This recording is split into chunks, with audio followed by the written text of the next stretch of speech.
Halo teman-teman semua, selamat datang di video saya. Baik, kali ini saya akan membahas tentang laporan keuangan sederhana untuk UMKM, yang tentunya akan bermanfaat bagi para pelaku UMKM. Tahu gak sih? Berdasarkan data dari Kemenko UKM atau Kementerian Koperasi dan Usaha Kecil Menengah, UMKM berkontribusi sebesar 62,36% terhadap PDB atau Produk Domestik Bruto di Indonesia loh. Tapi, kebanyakan pelaku UMKM di Indonesia enggan menggunakan laporan keuangan, karena mereka beranggapan laporan keuangan itu sulit. Maka dari itu, tujuan pembelajaran ini, yaitu, yang pertama, kalian sebagai pembelajar akuntansi bisa memiliki pemahaman tentang langkah-langkah penyusunan laporan keuangan sederhana untuk UMKM. Yang kedua, pembelajar akuntansi mampu menerapkannya dalam dunia perindustrian. Yang ketiga, yaitu pembelajar akuntansi bisa mengontrol kondisi keuangan karena arus laporan keuangannya jelas, dan lain sebagainya. Kalian sebagai pembelajar akuntansi, sebaiknya menonton video ini sampai akhir, karena dalam video ini saya akan menyajikan informasi-informasi yang berguna, diantaranya yaitu, kalian akan tahu apa saja yang termasuk dalam laporan keuangan sederhana, dokumen yang digunakan dalam penyusunan laporan keuangan, dan langkah-langkah menyusun laporan keuangan.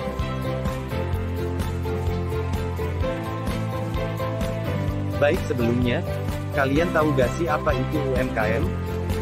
Jadi menurut Undang-Undang Nomor 20 Tahun 2008, UMKM atau Usaha Mikro Kecil Menengah yaitu kelompok usaha yang dikelola oleh perorangan atau suatu badan usaha tertentu.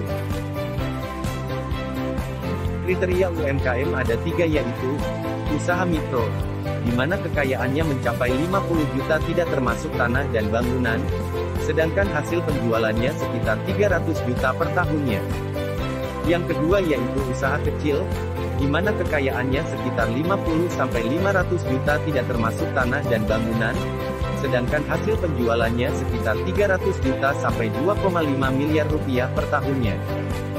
Dan yang terakhir yaitu usaha menengah, di mana jumlah kekayaannya lebih dari 500 juta tidak termasuk tanah dan bangunan, sedangkan hasil penjualannya lebih dari 2,5 miliar dan maksimal itu 50 miliar rupiah per tahunnya.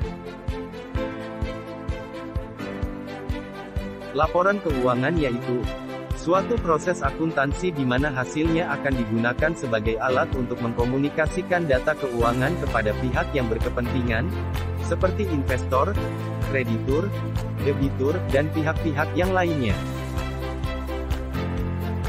Selain itu, manfaat yang diperoleh pelaku UMKM jika mereka melakukan penyusunan laporan keuangan yaitu, para pelaku UMKM bisa menilai kinerja keuangan di perusahaannya, menghitung pajak UMKM yang sangat membantu perekonomian negara, bahkan bisa melakukan controlling internal pada usaha yang sedang berjalan.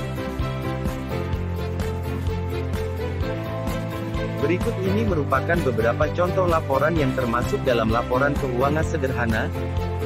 Jadi dalam penyusunan laporan keuangan sederhana, cukup menggunakan 3 laporan ini saja.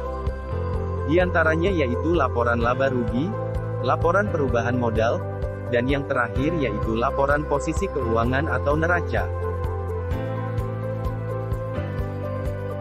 Perlu kita ketahui, langkah-langkah penyusunan laporan keuangan ada 5 yaitu, pertama kita memeriksa dokumen-dokumen transaksi yang ada, karena transaksi yang sah, yaitu transaksi yang memiliki dokumen sebagai bukti transaksi. Yang kedua yaitu, kita membuat ayat jurnal dalam setiap transaksi yang terjadi selama periode tertentu. Selanjutnya setelah ayat jurnalnya kita buat, maka kita langsung saja membuat laporan laba rugi, laporan perubahan modal, dan yang terakhir kita membuat laporan posisi keuangan atau neraca.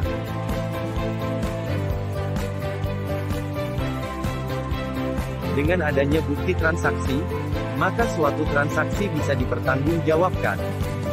Maka dari itu, berikut ini merupakan contoh bukti transaksi yang biasanya digunakan. Di antaranya yaitu, kwitansi, nota, bukti setor bank, faktur penjualan, dan bukti cek. Nah, setelah kita menganalisis dokumen bukti transaksi, Selanjutnya kita menyusun ayat jurnalnya.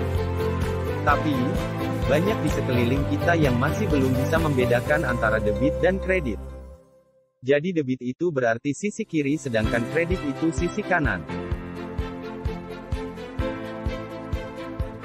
Kita bisa menggunakan golongan perkiraan seperti gambar berikut, untuk menentukan akun yang bersifat debit dan akun yang bersifat kredit. Untuk golongan harta seperti kas, piutang usaha, perlengkapan, dan lainnya, jika hartanya bertambah, maka akunnya di debit, sedangkan jika hartanya berkurang maka akunnya di kredit. Begitu juga dengan golongan utang, jika utangnya bertambah maka akunnya di kredit dan jika utangnya berkurang maka akunnya di debit. Begitu juga dengan golongan-golongan selanjutnya. Berikut ini merupakan contoh analisis transaksi dan penyusunan ayat jurnalnya. Tuan Adi merupakan seorang pemilik usaha bengkel. Tuan Adi setiap harinya melakukan pencatatan atas transaksi yang terjadi di bengkelnya. Berikut ini catatan transaksinya. Pada tanggal 2 Januari tahun 2020, Tuan Adi melakukan investasi berupa uang tunai ke bengkelnya sebesar 15 juta rupiah, dan itu dihitung sebagai penambahan modal. Maka ayat jurnalnya yaitu kas bertambah sebesar 15 juta di debit dan modal Tuan Adi di kredit sebesar 15 juta. Sampai di sini masih ada yang bertanya kenapa kasnya di debit dan modalnya di kredit? Ya, kita kembali lagi ke tabel golongan perkiraan akun yang telah kita bahas sebelumnya.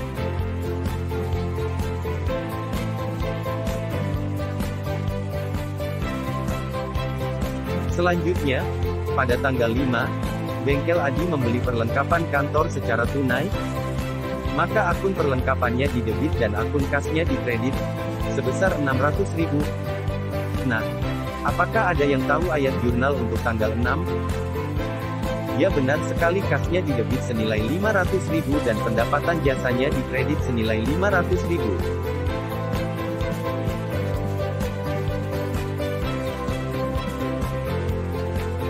Yang ketiga yaitu laporan laba rugi. Laporan laba rugi yaitu salah satu laporan keuangan yang berfungsi untuk menjabarkan jumlah pendapatan dan beban perusahaan untuk menghasilkan suatu laba bersih.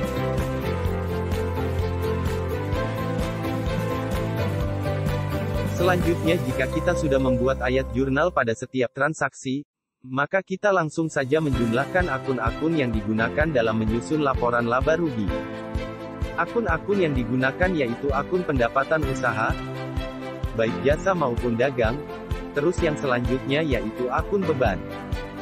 Akun beban sendiri terdiri dari beban gaji karyawan, beban sewa, beban bunga, beban listrik air telepon, dan beban lain-lain. Cara menghitung laporan laba rugi yaitu jumlah pendapatan dikurangi dengan jumlah beban yang ditanggung oleh suatu usaha tertentu.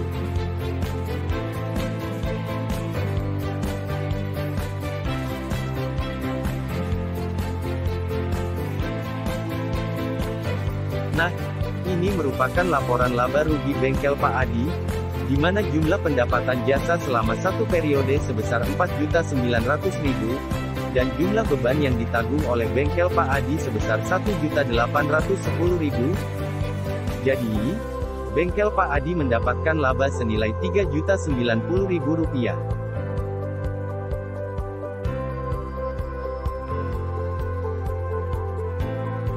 Yang keempat yaitu laporan perubahan modal. Laporan perubahan modal yaitu salah satu laporan keuangan yang digunakan untuk mengetahui gambaran peningkatan kekayaan perusahaan selama periode tertentu. Jadi, dalam laporan perubahan modal akan menghasilkan jumlah modal akhir yang digunakan perusahaan selama periode tertentu. Dalam laporan perubahan modal, terdapat akun-akun yang digunakan yaitu akun modal awal, akun laba rugi bersih, akun penambahan modal jika ada, dan akun price. Price di sini berarti pengambilan uang ke kas perusahaan untuk kepentingan pemilik tanpa adanya pengembalian.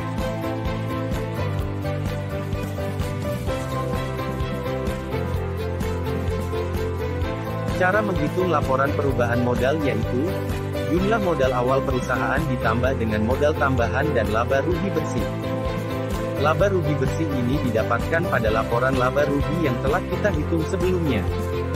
Dan kemudian dikurangi dengan price, maka akan ketemu modal akhir perusahaan.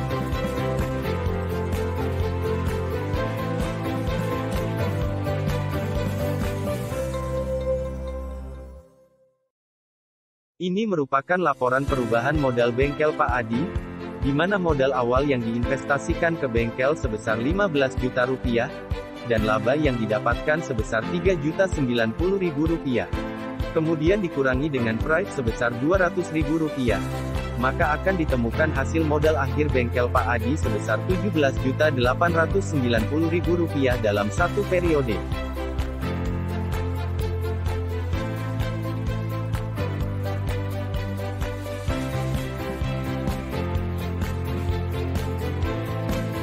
Yang terakhir yaitu, laporan posisi keuangan atau neraca.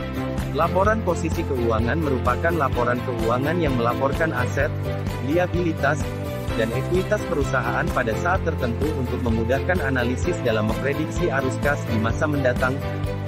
Rumus awal laporan posisi keuangan yaitu aset sama dengan liabilitas plus ekuitas.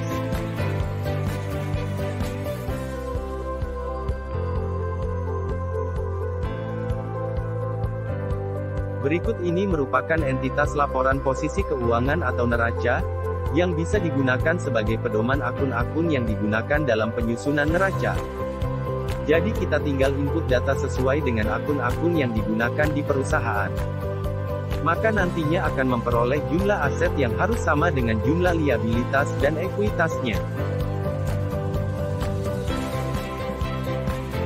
Ini merupakan contoh laporan posisi keuangan bengkel Pak Adi, di mana jumlah aset dalam satu periode sebesar Rp22.390.000, dan jumlah liabilitas plus ekuitasnya sama yaitu Rp22.390.000. Maka neraca ini bisa dikatakan balance.